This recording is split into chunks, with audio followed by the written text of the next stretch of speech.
ఇప్పుడు ఉన్నాయన్నీ సోనాలి కోలే మొత్తం అయితే సోనాలి. ఇప్పుడు అసీలు ఉన్నది గిరిరాజా వనరాజు ఉన్నాయి కానీ అవి కూర టేస్ట్ ఉండదు. ఇక అవి మన బాయిలర్ తమ్ములాగా ఉంటాయి అవి. కానీ ఫీవర్ నాట్ ఇవి నువ్వు తిన్నావు అంటే మళ్ళీ కంపల్సరీ ఎంత దూరం వచ్చి తీసుకెళ్తారు, దీన్ని మళ్ళీ తీసుకెళ్తారు వచ్చి. ఎన్ని ఉన్నాయండి ఇప్పుడు? ఎన్ని ఉన్నాయి ఒక బ్యాచ్ లో? ఎన్ని ఉన్నాయి మన దగ్గర? ఇప్పుడు నేను 4000 వేసినాను, 1500 దాకా పోయినాయి. మనకి 2800, 2900 ఇట్లా 3000 లోపు ఉన్నాయి. 1500 పోయినాయి అంటే మొటాలిటీ జరిగిందా లేదంటే అమ్మేశాను? మొటాలిటీ మనకు తక్కువ వచ్చినాయి, ఎక్కువ ఏం లేదు. మనకంటే ఇప్పుడు మనం 2500 వేస్తే మనకు 20 పిల్లల లోపు వచ్చినాయి మొటాలిటీ. ఆ మొటాలిటీ అంటే మనం బ్రూడింగ్ పెట్టుకున్నప్పుడు మంచిగా పర్ఫెక్ట్ చూసుకోవాలి.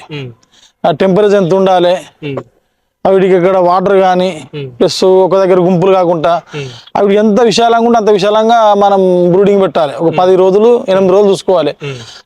అట్లా చూసుకున్నట్టయితే మనకు మంచిగా ఒక్కటి కూడా ముట్టడి కాకుండా మంచిగా ఉంటాయి పిల్లలు, మంచిగా గ్రోత్ కూడా వస్తుంది. ఆ విధంగా చూసుకున్నా కాబట్టి నాకు బాగున్నది ఈ బ్యాచ్.